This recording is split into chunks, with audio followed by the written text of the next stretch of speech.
Welcome to all of you, मैं सबका स्वागत करना चाहता हूँ इस कलीसिया में, especially those who have come for the first time. खास करके उन लोगों के लिए जो पहली बार आए हैं, We welcome each one of you. और सभी का मैं स्वागत करना चाहता हूँ।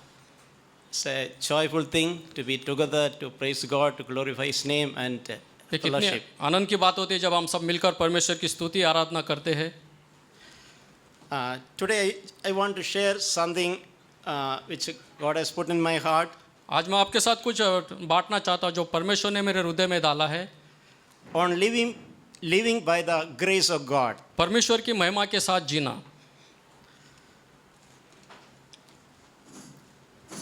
Grace is not to be confused with mercy. परमेश्वर का जो महिमा होता है इसके साथ तुलना नहीं करना चाहिए जो परमेश्वर दया करता है।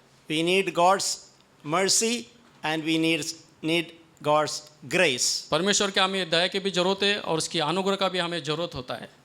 Mercy relates to God's choice of not judging us or punishing us for our trespasses or our sins. परमेश्वर का दया ये है कि जो हमारे ऊपर वो कभी दंड नहीं देता है हमारे पापों के लिए, But grace is beyond that. और जो महिमा होता है उसके बहुत आगे तक होता है। Grace is in a way a spontaneous, absolute favor of God परमेश्वर का जो अनुग्रह होता है जो हमारे ऊपर जो परमेश्वर की ओर से आता है, and God's loving kindness. और जो परमेश्वर का प्रेम हमारे ऊपर होता है, In a way, I often see it as a kind of enablement from God to fulfill His purposes. और कभी कभी मुझे ऐसा महसूस होता है कि परमेश्वर वो हमारे लिए करता है। We know one good example in the Bible हमारे पास एक अच्छा उदाहरण है इस बाइबल में, when Gabriel visited Mary. जब स्वर्गदूत गैब्रियल मरियम के पास आता है, The way he greeted her, जिस तरह से उसका वो स्वागत करता है, Gabriel, the angel, addressed Mary as the favored one. और गैब्रियल जो स्वर्गदूत उसने मरियम से बहुत धन्यवाद देते हुए कहा, And he said, you received mercy, you received grace. और उसने कहा कि आपके ऊपर अनुग्रह हुआ है। So it's a wonderful thing to be people who have received grace. और ये बहुत अच्छी बात है जिन लोगों के ऊपर अनुग्रह किया गया है, To receive grace to fulfill God's और purposes. परमेश्वर का अनुग्रह जो आपके ऊपर है परमेश्वर का इच्छा पूरा करने के लिए। To receive grace to live a fruitful and effective life. एक ऐसा अनुग्रह जिसके लिए हमें एक अच्छा जीवन जीना है परमेश्वर के लिए। To receive grace to do all the will of God in our life. एक अनुग्रह जो परमेश्वर की हमें मर्जी पूरी करनी है। We can see in John chapter 1, हम यूहन्ना के पहला अध्याय में देख सकते हैं something is written about Jesus himself. और यीशु मसीह के बारे में यहाँ पर लिखा गया है। John chapter 1, 14 to 17.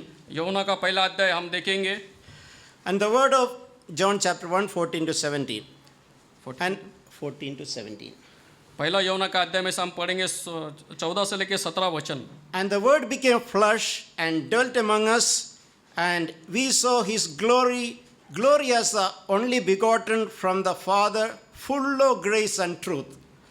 और वचन दो धारी हुआ और अनुग्रह और सच्चाई से परिपूर्ण होकर हमारे बीच में डेरा किया, और हमने उसकी ऐसी महिमा देखी जैसा पिता के एकलौते की महिमा। So about Jesus it is written, he was full of grace and truth. और यीशु मसीह के बारे में लिखा वो पूरी तरह से सत्य से भरा था।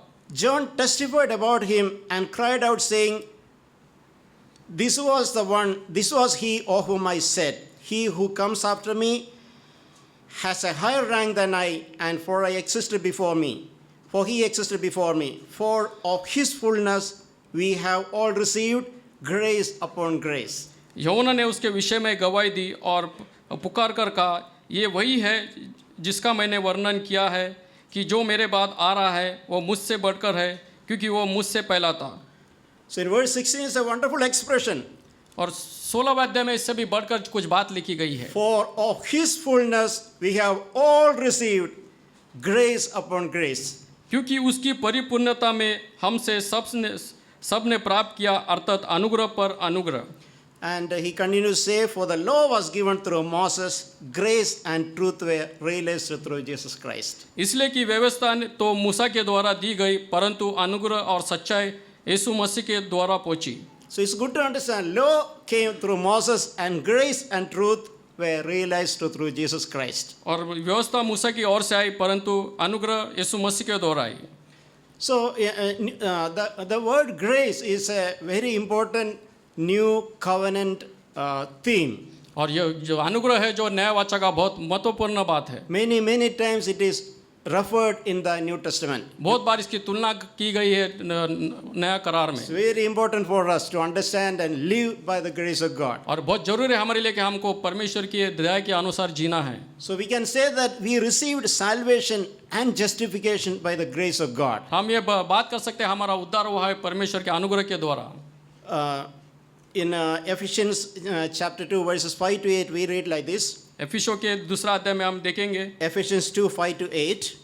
एफिसो का Even when we are dead in our trespasses, made us alive together with Christ. By grace you have been saved. So you should recognize we have been saved by grace through Jesus Christ and through faith in Jesus Christ. हमें याद रखना है कि हमें हमारी जो विश्वास है परमेश्वर में हमें उसके द्वारा हमारा उद्धार हुआ है. It's not by being a good boy or girl. We have been saved by grace. हमारा उद्धार है अनुग्रह की द्वारा, न कि हमारे अच्छे होने पर. And in verse 8, for by grace you have been saved through faith, and not of yourselves. It is the gift of God. और उद्धार के द्वारा तुम्हारा Ephesians 2 8. Ephesians chapter 2 verse 8. Ephesians 2 verse 8. एफिसो का दूसरा अध्याय 8वां वचन हम देखेंगे. क्योंकि विश्वास के द्वारा अनुग्रह से ही तुम्हारा उद्धार हुआ है, और ये तुम्हारे और से नहीं वरन परमेश्वर का दान है. So salvation it's a gift और उद्धार हमारे लिए एक भेंट है by the grace of God. यीशु मसीह के दया की ओर. It is not by our works. ये हमारे कार्य के द्वारा नहीं. The same about justification also it's written in Romans 2, Romans chapter 3 verses 23. और रोमियो के तीसरा अध्याय में 23वां वचन में ये लिखा गया है. How we are justified. What is the basis of our justification? किस तरह से हमारा धार्मिकता हुआ है. Romans 3:23. रोमियो का तीसरा अध्याय 23वां वचन हम देखेंगे. For all have sinned and fall short of the glory of God. And verse 24, being justified as a gift by His grace. इसलिए कि सब ने पाप किया और परमेश्वर की महिमा से रहित है, परंतु उसके अनुग्रह से उसे छुटकारा के द्वारा जो यीशु मसीह में है. So we are justified, each one of us are justified as a gift by the grace of God. तो हम धर्मी बने हैं परमेश्वर के द्वारा. There are many other verses which says that the justification is by the grace of God. और ऐसे बहुत सारे वचन है जिसमें लिखा है कि हम धर्मी हुए परमेश्वर के द्वारा. So in our life, if we are really true, honest Christians, disciples, अगर हम सचमुच अगर परमेश्वर के शिष्य हैं, whatever we are accomplished, we will attribute all to the grace of God. जो भी हमने जीवन में पाया है या जो भी किया है वो सब कुछ परमेश्वर की ओर से है. If you are able to live a victorious Christian life, we will attribute that to the grace of God. I received grace. अगर आप एक अच्छा क्रिस्ती जीवन जी रहे हैं तो आपको ये मानना है कि ये परमेश्वर का अनुग्रह है आपके ऊपर. If we enjoy victory over sin, we will attribute that to the grace of God. अगर आपने पाप के ऊपर विजय पाया है तो ये भी परमेश्वर का अनुग्रह है. We received grace, therefore I live a victorious life. मैंने अनुग्रह पाया, इसीलिए मैं एक जीत वाला जीवन जीता हूँ. So there is no place for me to take any glory there. और मुझे इसके बारे में कुछ गर्व करने की बात नहीं है. And there is no place for me to despise others or struggle. और कोई भी ऐसा बात नहीं कि मैं दूसरे की ओर ऐसा कर सकता हूँ. Because I received grace, I cannot claim anything. क्योंकि मैंने अनुग्रह पाया, मैं इसके ऊपर गर्व नहीं कर सकता हूँ. In 1 Corinthians 15, in verse 9, verse 10, पहला कुरिन्थियों का 15वां अध्याय में 10वां वचन में हम देखेंगे. Paul is confessing that in his own verse. और पौलुस खुद ये कह रहा है. But by grace of God, I am what I am. परमेश्वर के अनुग्रह के द्वारा मैं वो हूँ जो हूँ. So just think how we claim what I am. हम देखते हैं हम किस तरह से कहते हैं कि मैं ऐसा हूँ. Paul could say from his heart, I am what I am by the grace of God. और पौलुस ऐसा कह सका कि मैं वो हूँ जो हूँ परमेश्वर के अनुग्रह के द्वारा. Not because I am better than anyone else. ये इसलिए नहीं कि मैं दूसरे से बेहतर हूँ. I received grace. मैंने महिमा पाया है. And therefore I am what I am. और इसीलिए मैं वो हूँ जो हूँ. And it's an interesting thing. In the same verse, he's saying that और इसी वचन में आगे वो ये लिखता है, his grace toward me did not prove in vain. और उसने जो मेरे ऊपर अनुग्रह किया वो यूं ही नहीं गया। So it can happen to us. ये हमारे साथ हो We सकता है। received grace. God wants to give us grace, हमने अनुग्रह पाया है, परमेश्वर हमारे ऊपर अनुग्रह करना चाहता है, but we don't make use of it. मगर हम लोग ऐसा नहीं कहते हैं। Paul could say that my grace which I received did not go in vain. I did not waste it away. और पौलुस ने कहा जो अनुग्रह मैंने पाया वो यूं ही व्यर्थ नहीं गया। And he also continued to say, I labored even more than all of them, yet not I, but the grace of God within me. और उसने ये भी कहा कि मैंने सबसे बढ़कर परिश्रम भी किया है, तो भी मैंने परमेश्वर के और जो अनुग्रह मेरे ऊपर था वो व्यर्थ नहीं गया। So many people understand, they understand in different ways the grace of God. Some people say, I received grace so I can be lazy, I need not do anything. Everything happened automatically. It's just an automatic, some machine or something. और कुछ लोग कहते हैं कि मेरे ऊपर अनुग्रह है इसके लिए मैं आलसी बनूंगा या मैं जो वो भी करूंगा जो मैं करता हूँ। But this man Paul, when he received the grace of God, he was not lazying around. मगर जब पौलुस ने अपने ऊपर अनुग्रह पाया उसने अपना समय यूं ही व्यर्थ नहीं किया। He could say that I labored even more than all of them. He's compared it to other apostles. और उसने दूसरे भविष्यवक्ता के साथ तुलना किया कि मैंने उनसे भी बढ़कर बहुत परिश्रम किया। And he's saying that even that laboring is not by me, it is by the grace of God. और उसने कहा कि ये परिश्रम मेरी ओर से नहीं है, ये परमेश्वर की द्वारा है। So everything, if you are honest, we can attribute everything to God's grace. अगर आप ईमानदार हो तो ये सब कुछ आप परमेश्वर के अनुग्रह के द्वारा आप कह सकते हैं। If we are something, we can attribute that to the grace of God. अगर आप जीवन में कुछ है तो आप ये परमेश्वर के अनुग्रह को मानना चाहिए। If God has accomplished anything in us, we can attribute that to the grace of God. अगर परमेश्वर ने आपके जीवन में कुछ किया है तो आपको ये परमेश्वर के अनुग्रह को जानना है। So there is no place for comparing with one another, despising other. No, absolutely no. और हमको एक दूसरे के साथ तुलना नहीं करना है, दूसरे को ऐसा नीचा नहीं दिखाना है। It's an interesting thing. Now, Word of God is so full of encouragement. और ये कितनी अच्छी बात है, परमेश्वर का वचन सब कुछ उत्साह भरा हुआ है। All God's provisions are available to us freely. और परमेश्वर की ओर से हमारे लिए सब कुछ मुफ्त में है। And not only that, it is available abundantly. और ये ऐसा ही नहीं, ये बहुत कुछ है। Not in a very small doses. ये छोटी छोटी बातों में नहीं। God provides everything in such an abundance. और परमेश्वर हमें बहुतायत से देता है। It applies even to grace. ये अनुग्रह का भी ऐसा ही होता है। In Hebrews chapter 4, verse 16. और हिब्रू के 4 अध्याय में 16 वचन हम देखेंगे। Hebrews 4:16. हिब्रू का 4 अध्याय। Therefore let us draw near with the confidence to the throne of grace. इसलिए आओ हम अनुग्रह के सिंहासन के निकट हिवा बांधकर चले कि हम पर दया हो। Here the throne of God is named as throne of grace. और परमेश्वर का सिंहासन यहाँ पर वर्णन किया गया अनुग्रह का सिंहासन। So we are encouraged, asked to approach the throne of grace with confidence. और हमको लिखा गया कि हमको परमेश्वर के सिंहासन के सामने हिवा बांधकर आना है। Not with a doubt or unbelief. हमारे मन में। So when you go there, what happened? और हम लोग वहाँ पर जाते हैं तो क्या होता है? So that we may receive mercy and find grace. और हम वहाँ पर जाएंगे तो हमको महिमा और हमारे ऊपर दया किया जाएगा। When we go to God's throne, we can receive mercy. और जब हम परमेश्वर की सिंहासन के सामने जाएंगे तो हम पर एक दया मिलेगा। God choose to forgive us our trespasses, choose to not to punish us. That is mercy. परमेश्वर ने चुना कि हम हमारे ऊपर दंड नहीं किएगा, हमारे ऊपर दया करेगा। And the grace is also available there, so that we need not sin again. और हमारे ऊपर अनुग्रह वहाँ पर मिला है क्या, ताकि हम फिर से पाप ना करें। So mercy and grace is available. Especially is written here to help in time of need.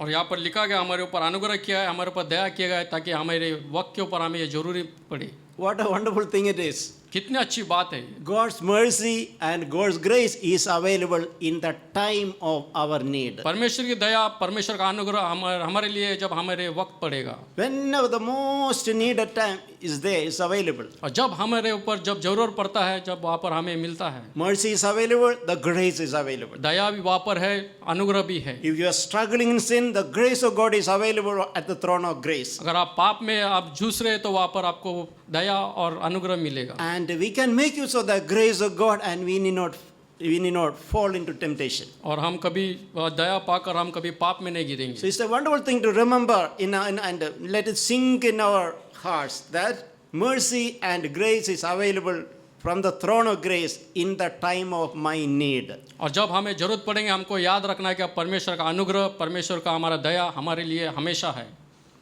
So if we receive grace, what happens to us? तो जब हमारे ऊपर दया होती है तो क्या होता है हमारे साथ? What is the implication? What is happening inside me? तो इसका मतलब क्या, हम मेरे साथ क्या हो रहा है? One important thing, there are many scriptures which one important thing is when we receive grace, we get strength to overcome temptation. और जब हमारे ऊपर अनुग्रह किया जाता है हमें शक्ति मिलती है हमारे पापों के ऊपर हमें आगे बढ़ने के लिए. Romans 6:14 and 15, very familiar passage for all of us. और रोमियो का जो अध्याय है जो हम सभी लोग जानते हैं, रोमियो का 6वां अध्याय 6:14 and 15. 14 और 15 वचन हम देखेंगे. For sin shall not be master over you, for you are not under law but under grace. 6:14. तब तुम पर पाप की प्रभुता ना होगी क्योंकि तुम व्यवस्था के अधीन नहीं वरन अनुग्रह के अधीन हो. So when we are under the grace of God, sin shall not master over us. और जब हमारे ऊपर परमेश्वर का अनुग्रह होगा तो पाप हमारे ऊपर कभी राज नहीं करेगा. Because we are no more under law, we are under grace. क्योंकि हम व्यवस्था के अधीन नहीं, हम अनुग्रह के अधीन हैं. When we are under grace, the sin need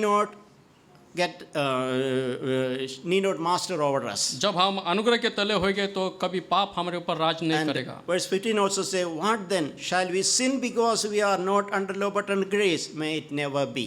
15 वचन हम देखेंगे तो क्या हुआ, क्या हम इसलिए पाप करें कि हम व्यवस्था के अधीन नहीं वरन अनुग्रह के अधीन है. So when we receive the grace of God, this is one important thing which happen to us. We receive enablement, grace, strength to overcome sin. और जब हमारे ऊपर परमेश्वर का अनुग्रह होता है हमको एक शक्ति मिलती है हमारे पापों के ऊपर काबू पाने के लिए. Overcoming sin is not with our own struggle, with our own willpower or anything. और पाप के ऊपर हावी होना हमारे खुद के शक्ति से नहीं होता है. It is by receiving God's grace and allowing God's grace to work in us. ये तब होगा जब हम परमेश्वर का जो अनुग्रह हमारे में आने देंगे. Overcoming sin can happen naturally.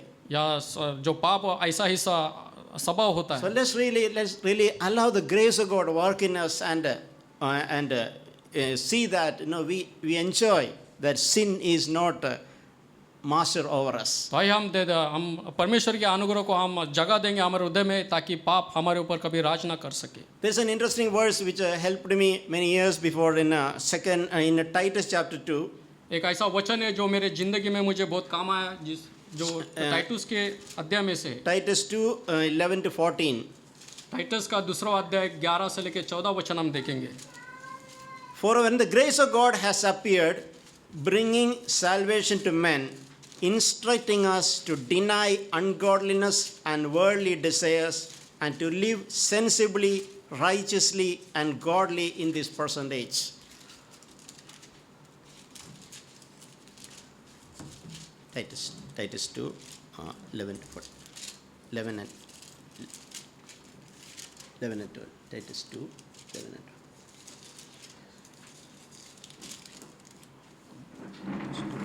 2, 11 and 12. तीतुस का दूसरा अध्याय हम देखेंगे 11 और 12 वचन. क्योंकि परमेश्वर का वो अनुग्रह प्रकट है जो सब मनुष्यों के उद्धार का कारण है और हम चेतावनी देते हैं कि हम अभक्ति और सांसारिक अभिलाषाओं से मन फिराकर इस युग में संयम और धर्म और भक्ति से जीवन बिताएं. This is a scripture which helped me when I was a young man. ये वचन मेरे जीवन में बहुत काम आया जब मैं एक जवान व्यक्ति था. When the grace of God appeared, जब परमेश्वर का अनुग्रह मुझ पर हुआ it brings salvation. वो मेरा उद्धार लाया. And it's written the interesting thing that it instructs us. और ऐसा लिखा है क्या वो हमें बताता है. The grace of God can teach us परमेश्वर का जो अनुग्रह हमें सिखाता है to deny ungodliness जो पाप से हमें दूर करता and है all the worldly desires. और जो दुनिया की सब अभिलाषा है. And the grace of God instructs us to live sensibly, और परमेश्वर का अनुग्रह हमें बताता है कि हमें किस तरह से जीना है. righteously and godly in this this present age. और धर्मीपन से हमें जीना इस बुरी दुनिया में। So right in this 2015, this present age, in this century, we can receive grace of God. और ये चल रही है और जो हमारी दुनिया है, इस जीवन में हम अब भी अनुग्रह पा सकते हैं परमेश्वर से। To live a sensible life, वो एक अच्छा जीवन to जीने के live लिए, a righteous life, एक धर्मी जीवन जीने के to लिए, live a godly life. एक अच्छा जीवन जीने के It's लिए। all not because of our struggling. ये ऐसा नहीं कि हम इसकी तरफ जो कर रहे हैं, The grace of God does that work in us. परमेश्वर का अनुग्रह हम में कार्य करता है। One of the thing is when we in our minister into one another, we should allow the grace of God to work in us. जब भी हम एक दूसरे से बर्ताव करते हैं तो हमें परमेश्वर का अनुग्रह हमारे में कार्य होना चाहिए। If you are looking to help one another, we should receive the grace of God. अगर आप एक दूसरे की मदद करना चाहते हैं तो आपको परमेश्वर का अनुग्रह आप में लाना चाहिए।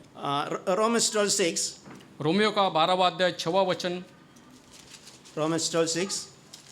Since we have gifts that differ according to the grace given to us, let us exercise them accordingly.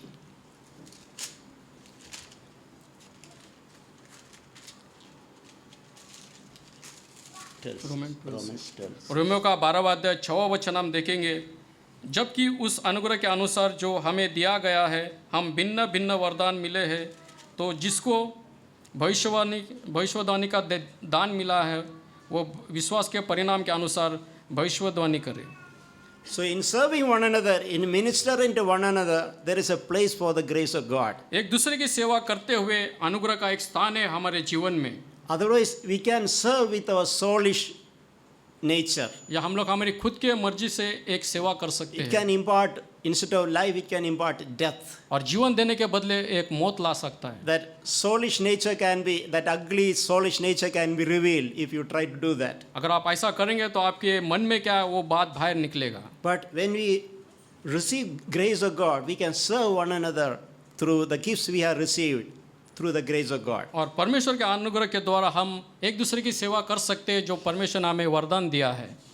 There is an interesting thing about written about the way we speak to one another. एक ऐसा बात लिखा है हमारे वचन के अंदर, जब हम एक दूसरे से बात किस तरह से करते हैं, We can impart grace to others the way we speak to one और another. जिस तरह से हम बात करते हैं हम एक अनुग्रह ला सकते हैं हमारे बातों में, Instead of death, we can impart grace. और मौत के बदले हम एक दूसरे को एक जीवन दे सकते हैं। That's what written in Ephesians chapter 4:29. और इफिसियों के 4 अध्याय में 29वां वचन में ये लिखा है, Let no unwholesome word proceed from your mouth, but only such a word as is good for edification according to the need of the moment, so that it will give grace or impart grace to those who hear. इफिसियों का 4 अध्याय 29वां वचन, कोई गंदी बात तुम्हारे मुंह से ना निकले, पर आवश्यकता के अनुसार वही निकले जो उन्नति के लिए उत्तम हो, ताकि उसी से सुनने वालों पर अनुग्रह हो। So let us desire and long for imparting grace to others the way minister to one another. एक दूसरे की जब हम सेवा करते हैं, जब एक दूसरे को हम बांटते हैं, So it can be our silence or very presence.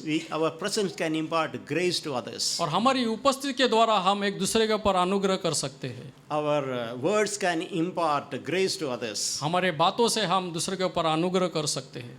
We heard, and it's good to know that God's grace is all sufficient. और ये जानने के लिए बहुत अच्छी बात है कि परमेश्वर का अनुग्रह हमारे लिए काफ़ी होता है, We don't need anything beyond. और उससे बढ़कर हमें कोई चीज़ नहीं चाहिए। Grace of God adequate to cover every aspect and every situation in our life. और परमेश्वर का अनुग्रह हर एक परिस्थिति को हमारे जीवन के अंदर कवर करता है। You know, in 2 Corinthians chapter 12, when Paul was afflicted with some ailment, और कुरिन्थियों के अध्याय में जब हम देखेंगे कि पौलुस को कुछ बीमारी थी, he asked God to heal him. He prayed 3 times. और पौलुस ने 3 बार प्रार्थना किया, परमेश्वर मुझे चंगा करो। But God answered him in a different way, not by straight away healing him. और परमेश्वर ने उसे चंगाई करने के बदले उसने एक दूसरी तरफ से बात की। 2 Corinthians chapter 12 verse 9. दूसरा कुरिन्थियों का 12वां अध्याय 9वां वचन हम देखेंगे। This is what God told Paul. और परमेश्वर ने पौलुस से ये कहा, My grace is sufficient for you. मेरा अनुग्रह तेरे लिए बहुत है। For my power is perfected in weakness. क्योंकि मेरी सामर्थ निर्बलता में सिद्ध होती है। So God's grace is sufficient in all situations. और परमेश्वर का अनुग्रह हमारे लिए काफ़ी है हर परिस्थिति में, For every moment of our life. हर एक क्षण हमारे जीवन का। It's good to remember that. और ये याद रखने के लिए बहुत अच्छी बात God's है। grace is sufficient for us in all situations, whichever we are undergoing, whichever we are passing through. परमेश्वर का अनुग्रह हमारे लिए काफ़ी है हमारे हर परिस्थिति में, जीवन के हर एक क्षण के लिए। There will not be an insufficiency or inadequacy of God's grace to deal with that situation. और उस परिस्थिति में परमेश्वर का अनुग्रह हमारे लिए काफ़ी होगा, कभी घटी नहीं होगी। Whether it's conflicts or tribulation, sickness, struggles, whatever it is. जहाँ पर बीमारी होगा या तकलीफ होगा, जो भी कुछ होगा, Struggling with sin or whatever. पाप से लड़ते हुए हर एक बात में God's grace is sufficient for each one of us. परमेश्वर का अनुग्रह हमारे सबके लिए काफ़ी So होगा। when Paul heard this, he was so delighted. और पौलुस ने जब ये सुना वो बहुत खुश हुआ। He stopped praying. उसने प्रार्थना करना बंद He किया। started confessing. He's saying that in the same verse, most gladly, therefore, I will rather boast about my weaknesses, so the power of God may dwell in me. इसी कारण मैं मसीह के लिए निबरतों में, निंदाओं में और दरिंदा में तभी बलवंत होता हूँ। When Brother Ian came last time, he mentioned about which clicked my heart. और जब भाई यन आया था उसने मेरे हृदय के बारे में कुछ बातें की He थी। mentioned about something like recognizing the grace in others. और उसने ये बात कहते कि दूसरे के अंदर अनुग्रह को ढूंढना। If I see a brother or sister who received the grace of God in something special, अगर मैं देखता हूँ क्या कोई भाई बहन ने अनुग्रह पाया कुछ चीज़ों में, instead of having envious thoughts or jealousy or competition, और जलन रखने के बजाय I should recognize that. मुझे ये पहचानना है। That's what written in Galatians 2:9. और गलतियों में दूसरा अध्याय में 9वां वचन में ये लिखा है, Galatians 2:9, and recognizing the grace that had been given to me, James and Cephas and John, who were reputed to be pillars, gave me and Barnabas the right hand of fellowship, so that we might go to Gentiles and they to the circumcised. गलतियों का दूसरा अध्याय 9वां वचन। और जब उन्होंने उस अनुग्रह को जो मुझे मिला था जान लिया, तो याकूब और केफा और यूहन्ना ने जो कलीसिया के खंबे समझे जाते थे, मुझको और बरनबास के संगीती को दाहिना हाथ दिया कि हम अन्य जाति के पास जाए और वो खतने किए हुए हो के पास। So the senior apostles from Jerusalem, when they saw the grace of God on this newcomer, this Paul, और जब ये भविष्यवक्ता ने देखा क्या उसके ऊपर जो अनुग्रह हुआ है, they immediately recognized that. उन लोग ने ये पहचान लिया। And instead of keeping far from him or competing with him, struggling with him, what did they do? They offered the right hand of fellowship. और उनके साथ लड़ने के बजाय उन लोग ने उनके साथ साथ दिया। It's a good thing we can all practice in the church, at home. When we see the grace of God in others, we should acknowledge it. और ये कितनी अच्छी बात होगी जब हम दूसरों में ये देखेंगे जिसके ऊपर अनुग्रह हुआ है, हमारे घरों में, हमारे कलीसिया में। We can thank God for that. हम परमेश्वर को धन्यवाद देना चाहिए इस बात के And we लिए, can recognize that. और हम ये पहचानेंगे। We can see in the Bible there is a close link with the humility and the grace of God. आप देखेंगे हमारे वचन के अंदर अनुग्रह और दया के बीच में बहुत एक समानता है। We know this passage in James chapter 4:6, which says that, और हम देखेंगे यूहन्ना के याकूब के James 4:6. याकूब के 4 अध्याय 6वां वचन में हम देखेंगे, But he gives a greater grace. और वो एक बड़ा महिमा देता है। This is something which I very often read and meditate. I enjoy this. God gives greater grace. और ये बहुत अच्छी बात मुझे लगती है ये वचन को पढ़कर, क्या परमेश्वर बड़ा अनुग्रह देता है। Therefore it says, God is opposed to the proud but gives grace to the humble. और लिखा है क्या परमेश्वर जो अनुग्रह करता है, जो दीन है। Same thing is repeated in 1 Peter 5:5. We need not read, God is opposed to the proud but gives grace to the humble. और ये बात आप पढ़ सकते हैं 1 पेत्रस के 5वां अध्याय में 5वां वचन में। So God gives grace to whom? परमेश्वर किसको दया देता है, अनुग्रह करता है? Those who are humble. जो So maybe we can look at ourselves. If we see a shortage of grace in our own life in some areas, we can examine, is the pride working in my life? अगर हम खुद के जीवन का अगर हम जांचेंगे, हम देखेंगे क्या मेरे जीवन के अंदर एक अहंकार है। Is pride hindering God from offering His grace to me? क्या आपके जीवन में वो अहंकार है जो परमेश्वर का अनुग्रह आपके जीवन में आने से रोकता है? Is pride hindering me from receiving God's grace in my life? क्या परमेश्वर का अनुग्रह मेरे जीवन में आने से मेरा अहंकार उसे रोकता है? What a sad thing it is. ये कितनी दुख की बात है। I just want to share one important thing. In the Bible, it mentioned people, the possibility of people misusing the grace of God. और मैं ये बात आपका ध्यान इस तरफ बढ़ाना चाहता हूँ कि अब जब लोगों ने अपने जीवन में परमेश्वर का अनुग्रह को खोया है। In Galatians 2:21, गलातियों का दूसरा अध्याय में Paul is saying, I do not nullify the grace of God. और पौलुस कहता है कि मेरे जीवन में मैं परमेश्वर का अनुग्रह को खोता नहीं हूँ। For if righteousness comes through the law, then Christ died needlessly. अगर धर्मीपन अगर व्यवस्था के द्वारा आता है तो यीशु मसीह का मरना बहुत व्यर्थ था। So there is a possibility of nullifying, neutralizing, negating the grace of God. और एक ऐसा हो सकता है जब हम परमेश्वर का अनुग्रह को कम कर सकते We हैं। can take the grace of God lightly and we can negate the purpose of God's grace in our life. परमेश्वर के अनुग्रह को आप अपने जीवन के अंदर यूं ही ले सकते हैं और उसे कम कर सकते हैं आपके जीवन के अंदर। We can say, I received God's grace, and we can live a careless, reckless, irresponsible life. It's up to us. God has given us a free will. आप कह सकते हैं कि परमेश्वर ने मेरे ऊपर अनुग्रह किया और आप एक अच्छा जीवन नहीं जी रहे हैं। It's a similar verse in Jude chapter 1:4 as well. Just for understanding, Jude 1:4. मैं देखना चाहता हूँ जूड के पहला अध्याय में चौथा वचन के अंदर, For certain persons have crept unnoticed, those who were long beforehand marked out for this condemnation, ungodly persons who turned the grace of our God into licentiousness and deny our only Master and Lord Jesus Christ. यहोदा का पहला पत्री में हम देखेंगे चौथा वचन, क्योंकि कितने ऐसे मनुष्य चुपके से हम में आ मिले हैं जिनके इस दंड का वर्णन पुराने समय से पहले ही लिखा गया था। ये भक्तिहीन है और हमारे परमेश्वर के अनुग्रह को लुच्चेपन में बदल डालते हैं और हमारे एकमात्र स्वामी और प्रभु यीशु मसीह का इनकार करते हैं। So we see this possibility of turning the grace of God into licentious, a license for doing anything. और आप देख सकते हैं कि आप परमेश्वर का अनुग्रह को आप किस तरह से इसका आप फायदा उठाते हैं अपने जीवन में। So let us be very careful about that and be watchful. और हम ध्यान देंगे, हम इसके ऊपर हम ध्यान देंगे।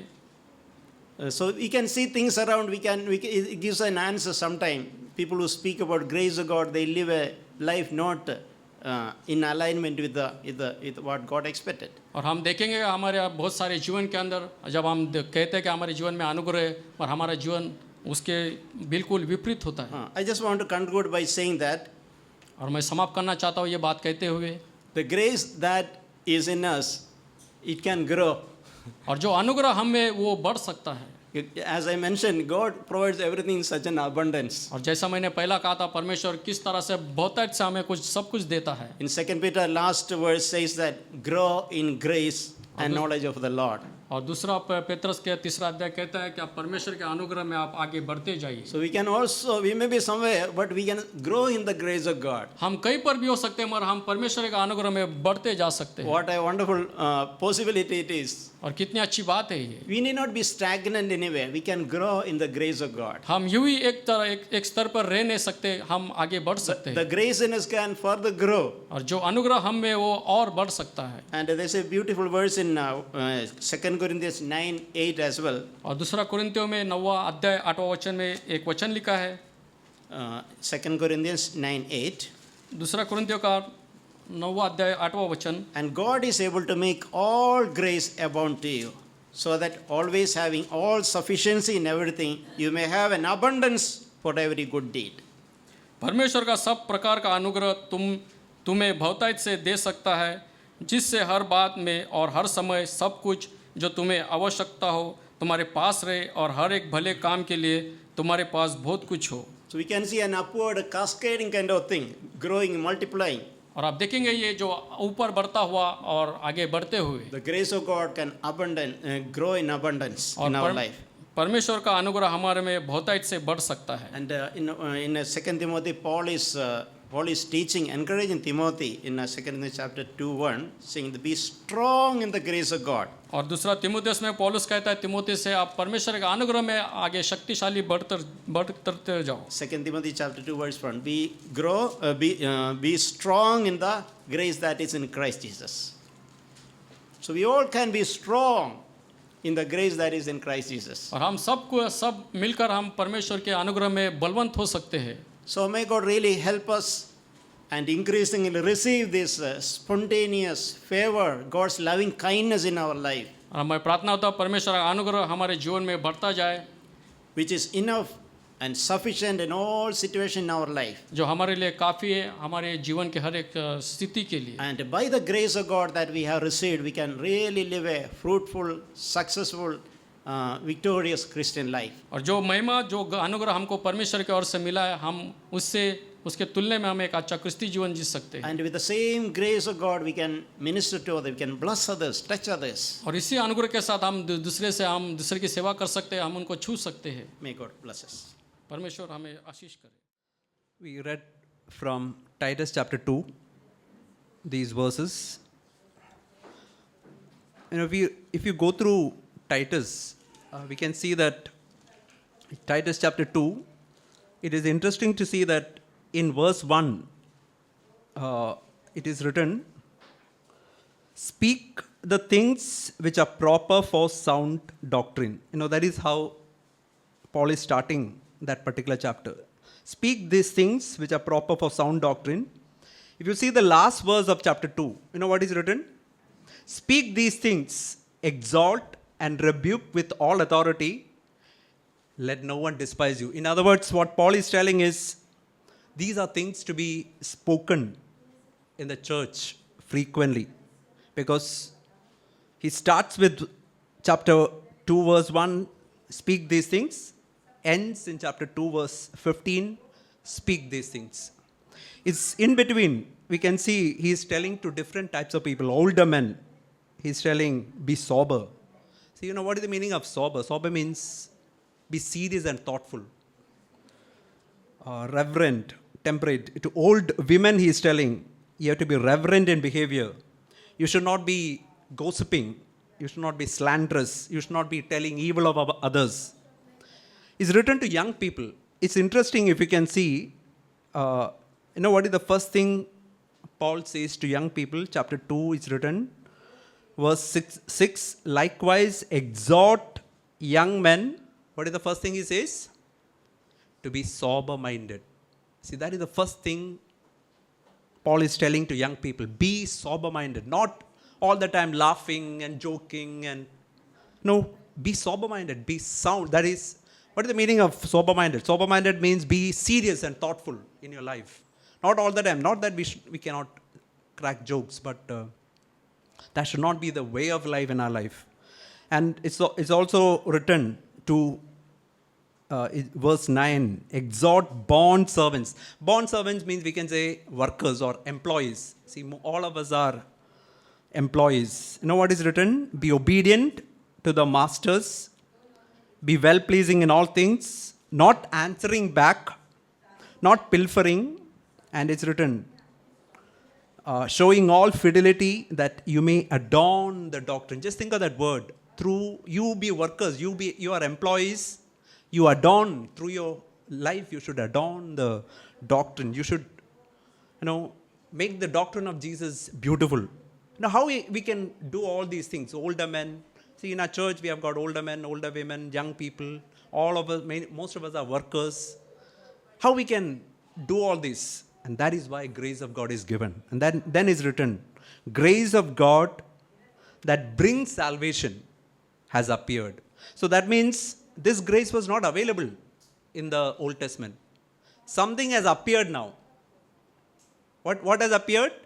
Grace of God that brings salvation. What is the meaning salvation? Salvation from sin. Salvation from the power of sin has appeared now in the new covenant. In the new covenant, we have got a salvation. We have got grace so that we can overcome sin in our life. And what does grace of God do? Verse 12 verse is written. It teaches us. It's like an instructor, teacher who is all the time with us, teaching us. You know what does it teach us? Deny ungodliness. That means there are things which are ungodly in your life. Ungodly thoughts are there. Ungodly words are there. Ungodly behavior is there. You deny that. And worldly desires. There are worldly desires in us. We want to be important. We want everything for ourselves. We want to be prominent. Now what the Holy Spirit, the grace of God tell us? Deny that. You cannot go that way. You cannot have that thought pattern in your life. Please stop it. That way of thinking is against my way. The Holy Spirit will tell. You should not do that. Is that true in your Christian life? Can you say that grace of God is teaching you in your daily life? Maybe you may be in the train, you may be in the workplace. Maybe you are speaking some word and immediately the Holy Spirit says, that is not the way I want to speak. No, there's a word in Colossians chapter 2. Let your word be with grace. Just like salt. That it may impart grace to those who hear it. Sometimes, when we speak a word, immediately we know, that I should not have spoken like that. That was a harsh word, or that was speaking evil of somebody else. Just like when we put little food in our mouth, and if it's not having salt, we can recognize it immediately. Some words come out and we can recognize, that was not the way I should have spoken. See, that is what grace of God does. And then is written, it also teaches us to live soberly, live seriously in your life, live righteously in all your dealings. Be righteous. I want to be righteous in all your behavior, in your talk and in your behavior. Be righteous and live godly in the present age, looking for the blessed hope and glorious appearing of the great God and Savior Jesus Christ. See, this is what the Holy Spirit teaches us. This is what the grace of God teaches. It's like a teacher who is there with us all through life's journey, teaching us, instructing us. Live like this. I'll give you the power and strength and grace and ability for that. We read in Romans chapter 5 these verses, and verse 17, we read Romans 5:17. It's written, for if by one man's offense death reigned through one, much more those who receive abundance of grace and gift of righteousness will reign in life through Jesus Christ. Just think of it. You know what we are called to? Each one of us sitting here are called to reign in life as kings. We are called to reign in life as kings. What is the meaning of reigning as kings? It is reigning over situations. Say, for example, if anger is all the time, you are becoming angry all the time to your wife and children and everybody in the office, you are not reigning in life. If you are all the time defeated by pornographic pictures, you are not reigning in life. God wants us to be as kings, reigning over life. How we can reign over life, reign over situations? We can read that in this verse. There are two things necessary to reign in life. We can see here. What are the two things? Abundance of grace and the gift of righteousness. Gift of righteousness refers to justification. See, that is something that we have to really remember, that we are, as soon as we confess all our sins and all that the Lord has shown us, we have repented. God has clothed us with His righteousness. We stand before God as perfect people, complete people. God looks at us as I'm perfect. Because I'm perfect because of the redemptive work of Jesus Christ. Because of that, I stand perfect before God. And that is one thing. That's a gift of righteousness. It's a gift. You cannot earn it. It's because of the work that Christ has done. Because of that, I not only got forgiveness of sin, I also got justification. That means He has clothed me with His righteousness. I stand perfect in Him. He looks at me and He looks at me with delight. That is one thing. And secondly, what is the second thing I have to receive? Abundance of grace. Abundance of grace I have to receive. And as we heard, the grace that we receive is proportional to the humility that we have got. Just like water flows to the downward places, if we are really humble before God, we can receive abundance of grace. To the extent we humble ourselves, To that extent, we can receive grace from God. So may God help us. Bible says that the grace towards me is written in 2 Corinthians chapter 5 is not in vain. That means I've received grace and I've utilized it to the full extent. That is what Paul is telling. I think 2 Corinthians chapter 6 and verse 1 is written. He is telling, we as workers together with him, we plead with you. What is pleading? Paul is pleading with them not to receive the grace of God in vain. See, you have received something. Say, imagine you got some 50 crores of rupees in your bank account. See, you will try to use it in the best possible manner. Here is something which is far greater. You have received grace from God. You are living in the new covenant. You have received something wonderful, spectacular from God. Don't receive the grace of God in vain. How I can make grace of God vain? If we read the next verse is written, in the acceptable time I've heard you. In the day of salvation I helped you. Behold, now or today is the acceptable time. Today is the day of salvation. If we can consider every day, Lord, you have given me today. Today is my day in which I have to use the grace of God so that I can be an overcomer. There are many situations that are coming my way. There are people who tempt me. There are situations that tempts me. And Lord, today, I want to utilize the grace of God so that I can come to salvation. Today, I want to utilize the grace of God that I can be like Jesus Christ. See, if we are all the time thinking about the past, we are condemned about the past. Or we are thinking about future, what will happen after 1 week, what will happen after 1 year, what will be my future. We are thinking about it. You know what we are actually wasting it? We are wasting today. This is what happens to many Christians. They are all the time thinking about the past, they are condemned about the past, or they are thinking about future, what will happen in future. Or most of the things that we think about, we think that it will happen in future and never going to happen like that. Because future is in God's hands. Instead of thinking about today, many times we concentrate on yesterday or the near future. 1 week afterwards or 1 year afterwards. Whatever it be, that's in God's hands. Let's use today. Today is the day God has given us. And today there are many situations that are coming my way. Lord, I want to utilize it well. I want to use the grace of God that I can overcome sin and I can be like Jesus Christ. Let's do that. Bible says, Paul is telling, I'm pleading with you. I'm pleading with you. Do not use the grace of God in vain. This tremendous gift is given to you. Don't waste it. Utilize it well and let's do it. Let's, as we read in that verse, go to the throne of grace in the time of need. The time of need is the time of temptation. Time of temptation. Go to the throne of grace. Lord, give me grace in this situation. Give me, I'm tempted terribly in this situation. Please give me grace. And if we go to the throne of grace and with faith, we can really receive grace. Praise God.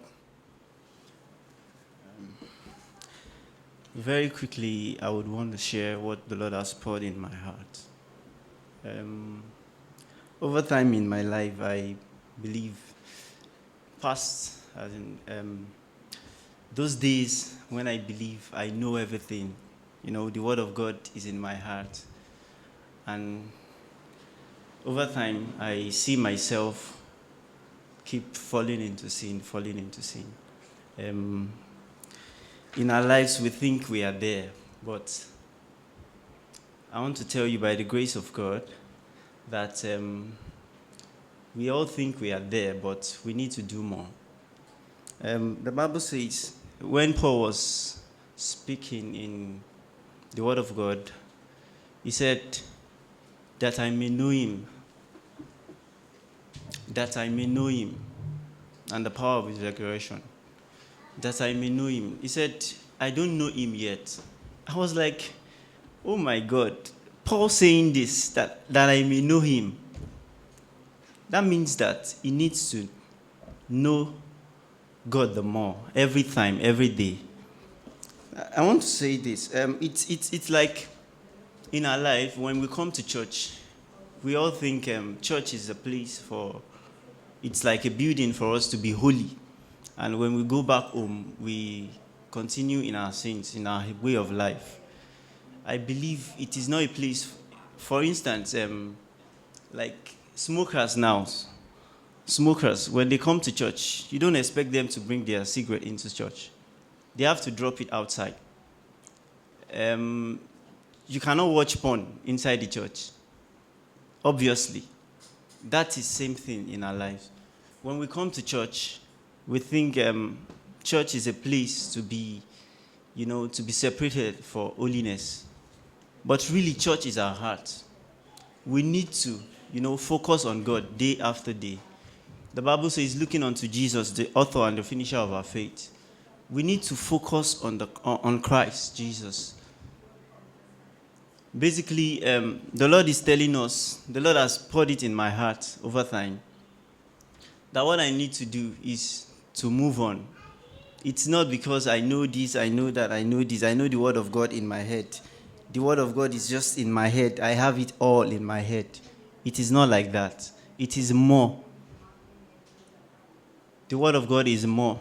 I want us to see this Bible verse. Philippians chapter 2, verse 13. Philippians chapter 2, verse 13. The Bible says, for it is God who is at work in you, both to will and to work for his good pleasure.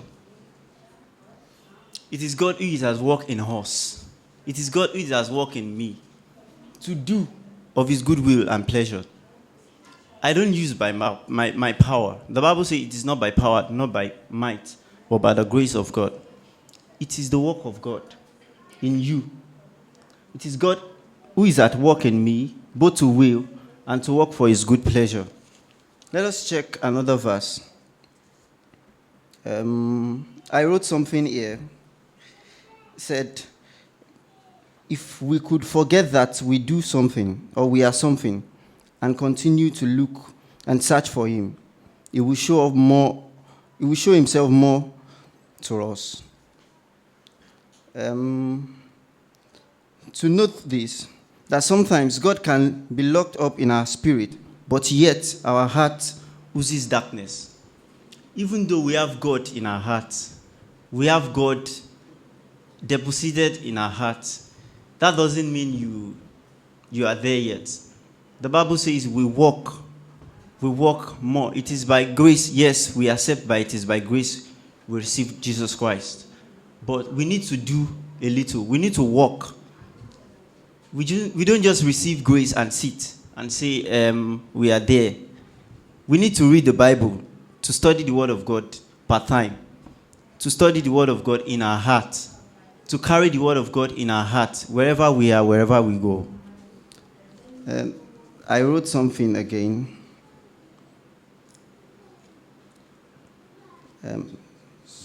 Okay. The Bible says, sorry, I can't see. The Bible says, work out your own salvation with fear and trembling. Philippians chapter 4, verse 12, before 13. Work out your own salvation with fear and trembling. Obviously, we all know it is grace, but we need to work our salvation with fear and trembling. That doesn't mean, the Bible says he has not given us the spirit of fear, but of power, of love, and of sound mind. That means that with the grace of God, we need to use this word of God in our heart to prepare more, to do more of his goodness. Praise God. Thank God for our word. As the brother was sharing about grace, thinking about it, I just went to the dictionary and was looking for grace. There's one meaning given for grace is an undeserved favor. That means a favor which you have gone. You're not deserving that favor, but still you have got that favor. It's undeserved favor is called grace. And as I was sharing from Ephesians 2,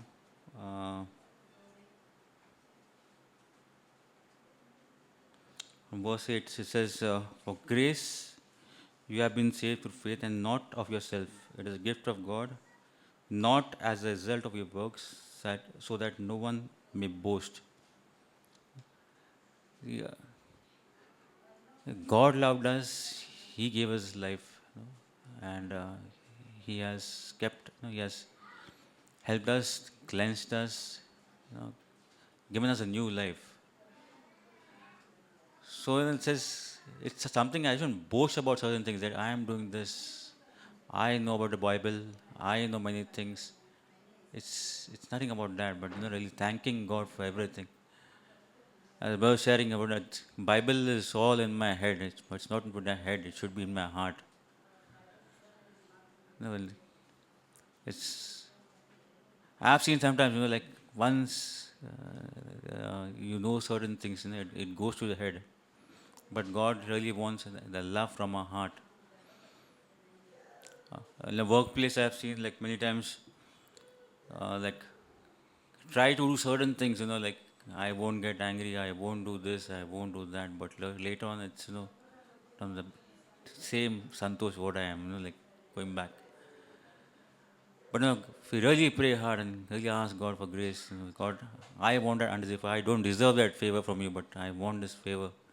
Lord, help me from this area where I'm sinning, or this area I'm falling, or this area I have to, I see my weakness.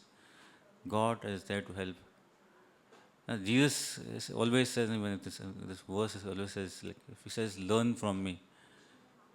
And God sent Jesus he with the same mind, the same heart, the same body. He didn't make Jesus, it was totally different, but he gave everything the same, his son. That and the same temptations, the same struggles of life, the same situations where people come and say wrong things about you, some hurt you or some say something, but with Jesus, he says he passed this test, without a single sin.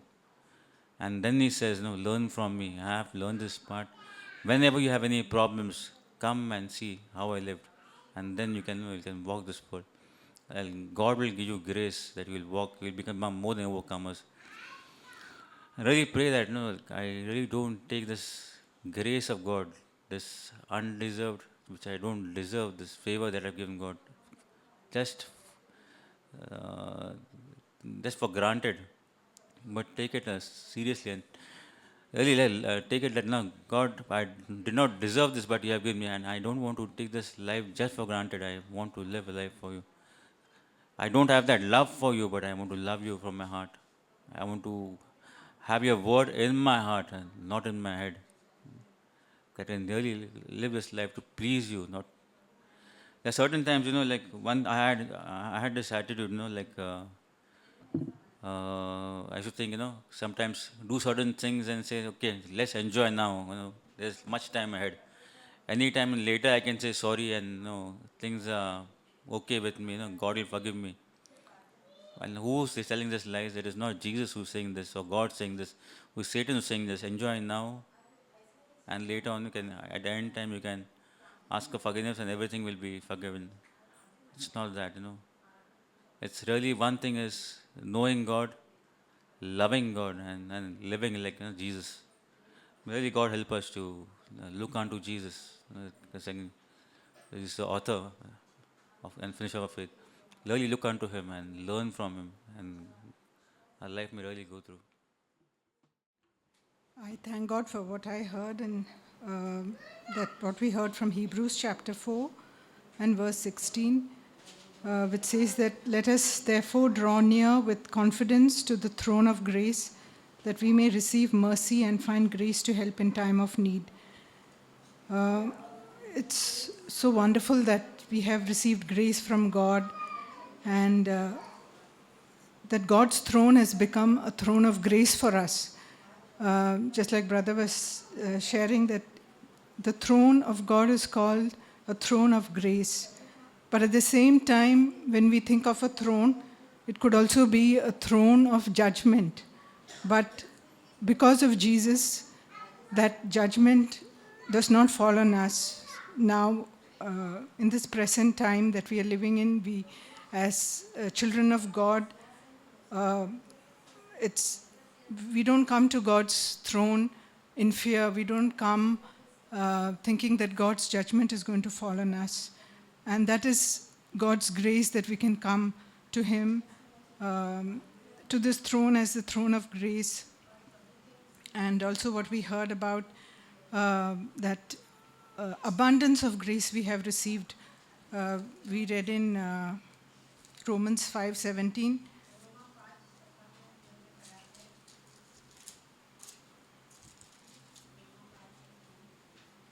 For if by the transgression of the one death reigned through the one, much more those who receive the abundance of grace and of the gift of righteousness will reign in life through the one, Jesus Christ.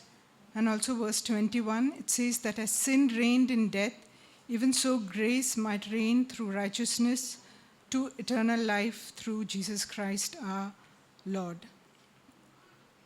So we see here that God has given us abundance of grace, and He's given us the gift of righteousness.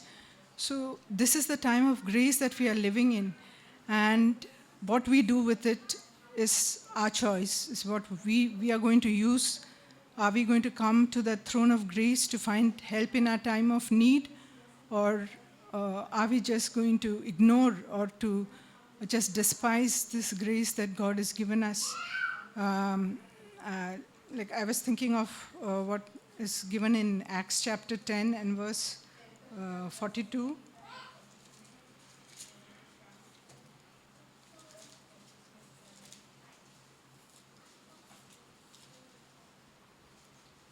Acts 10 and verse 42, it says that, and he ordered us to preach to the people and solemnly to testify that this is the one who has been appointed by God as a judge of the living and the dead. So God is a God who's going to judge the living and the dead. But today we can go to the throne of grace, to the throne of God, not as to a seat of judgment. God does not, He's not going to condemn us. In John 12:47 also it says,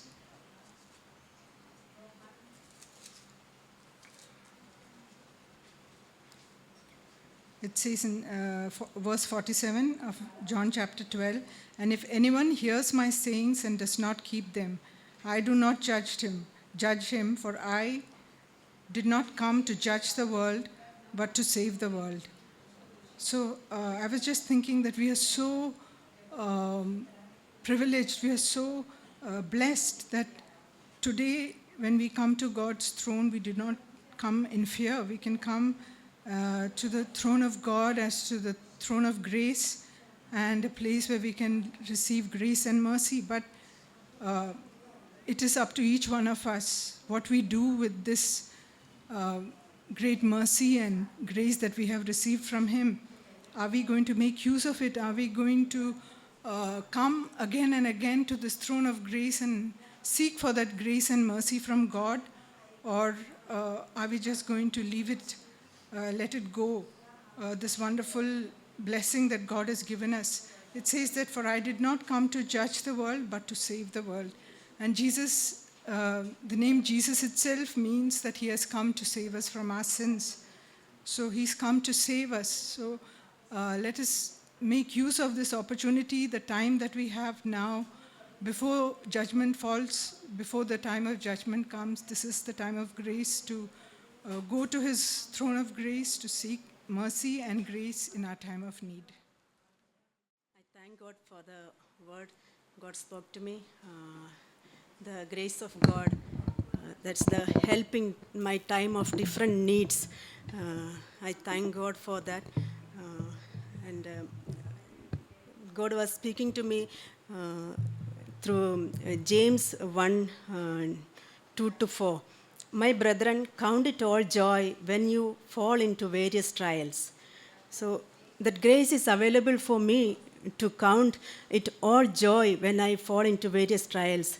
That's why it is possible for me. That's why God told me to count it all joy when you fall into various trials. When I was facing some different kinds of trials, God was speaking to me this: you count it joy Third verse, knowing that the testing of your faith produces patience. You need patience in your life. That is the fruit of the Spirit that you will get only through this testing of your faith. That only will produce patience. So you count your trials as a joy. Then God was speaking to me that let patience have its perfect work. So patience have a perfect work in me. If I count it joy, then that patience will produce, and that patience will produce a perfect work in me, that you may be perfect and complete and lacking nothing. That perfect work God wants to do in me, through in me. So when I count all the trials as a joy, then only God can do this perfect work in me. Then how a farmer waits for its crops, how he is waits patiently. That way you have to wait patiently for the outcome, that God intended an outcome for each trial. So you wait patiently like that. Then this patience will produce a perfect work in you. I was thinking, when that patience, this patience, if I get through my trials, when I count it joy, then only that one trial ends, then next trial comes, then I'll say, I feel like that. If really that patience is coming, producing through these trials in my life, then when the next trial comes, I can thank God for, thank you Lord for these trials. Then really God can do a work in me through these trials. I really commit myself to do that perfect work in me through his trials, which is he sending on my way. Just want to share something on grace, which the meaning of grace, which I have learned. I feel there are two meanings which I have learned about grace. One is what Brother Santosh also just touched about. It is unmerited favor. Grace, the meaning of grace. And the word grace, G-R-A-C-E, some people say, put a definition on that, God's riches at Christ's expense. Okay? It's a good meaning, it's a good understanding. And unmerited favor is one thing which God has blessed each one of us. Okay? We all do not deserve. None of us deserved anything. But we received the grace of the Lord in our lives. And that grace and favor is not there only during the initial time when we accepted Christ, but it is there throughout our life. That favor is there, the favor of God is there throughout our life. How many of you believe that? It's such a great blessing to have the favor of God upon our life. Okay, that is Luke chapter 2, verse 40. Talking about Jesus, Luke chapter 2, verse 40.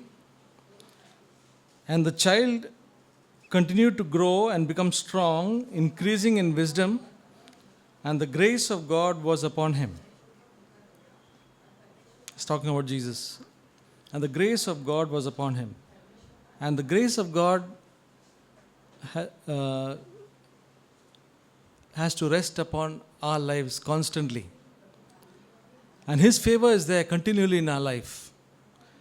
That's why we can call him Abba Father. That's why we can go to him at all times boldly to the throne of grace. Okay? So this is one thing that we need to always remember in our life, that God's favor is upon us continually. Not when we are good or when we are this thing, but it is continually upon there. And that favor causes us to obey his commandments and follow everything. So that's why it says, the meaning of the word unmerited favor is coming clearly from this For by grace are you saved through faith. For by grace are you saved through faith, and that not of yourselves, but it is a gift of God, so that nobody can boast. So that is one meaning. But many times people think of only this meaning. And just to say that, in some places they think about grace as unmerited favor, and beyond that they do not know. There's another meaning which we read in Hebrews chapter 4, verse 16. We read that Hebrews 4:16. It says, "Let us therefore boldly come to the throne of grace. Therefore let us draw near with confidence to the throne of grace, that we may receive mercy and may find grace to help in time of need." Now what is this? Find grace. That is, the other meaning of the grace is God's enabling power. As sister said, God's help. That is also the grace of God. This is one other meaning of grace which is not spoken of in many places. So sometimes in our midst we can only talk about this and forget about the favor of God. So it is good to have both. To know that God's favor is upon us continually, to rejoice in that all the time. That's how Jesus becomes precious to us. That the Lord is looking at me with favor all the time, wherever I am going. His eyes are upon me. I am a delight to Him. That's His favor. If we don't understand this, it's going to cost us heavily in our Christian life, I am telling you. We need to know the favor of God continuously. That is the word of God. The Romans 5 says, you have come to the introduction by faith into this grace in which you stand. Okay? That is the favor of God. And the second one is the grace of God in our time of need. And all of us need this abundant grace of God. When I get up in the morning, many times I pray for one thing. I pray that the grace of God would be upon each of our family members. I name each one of them. Because only the grace of God can keep us throughout the day. It's not our strength. Oh Lord, let your grace be upon. Let your grace be upon. Oh Lord, keep us. And so His grace alone which keeps us. And as we heard that, how do we get that grace of God? We get the grace of God by humbling ourselves. Always humbling ourselves. And His grace will always be abundantly upon our life. And just to know that there are people, you can see that the grace of God rests upon such a person. Everything that they do is conducted so, you can see the grace of God upon some people. So much filled with the grace of God. That is because they are humble, they have sought God's grace. And even though there are trials, everything goes well. God takes care. And God wants for each one of our lives that His grace would be upon us. So let us pray that God will keep us in His grace. That's why the Word of God says that the apostles, they end up the letter by saying, the grace of God be with you. In some places it says, the grace of God be multiplied. Grace and peace be multiplied to you. So may God's grace be upon each one of us. And as Brother Abu shared about recognizing the grace in one another, it's so good to do that. Just to see when anybody, a brother or sister has a grace, just to promote that. Just to be happy and rejoice that you can see the grace of God in another, so that person can be built up. So instead of getting jealous but to really be able to promote, that we should not think of promoting ourselves, but promoting what God tries to build. So just thank God for His word. Let us ask God to keep us in His grace constantly. When we are in His grace, it's just like when His grace is there, then we don't mess up things. When we mess up things, what happened? That time the grace of God has been missing in our life. When we mess up things, maybe short temper and bad temper and all those things, what happens? The grace of God is missing in that area, that time. That's why we have messed up things.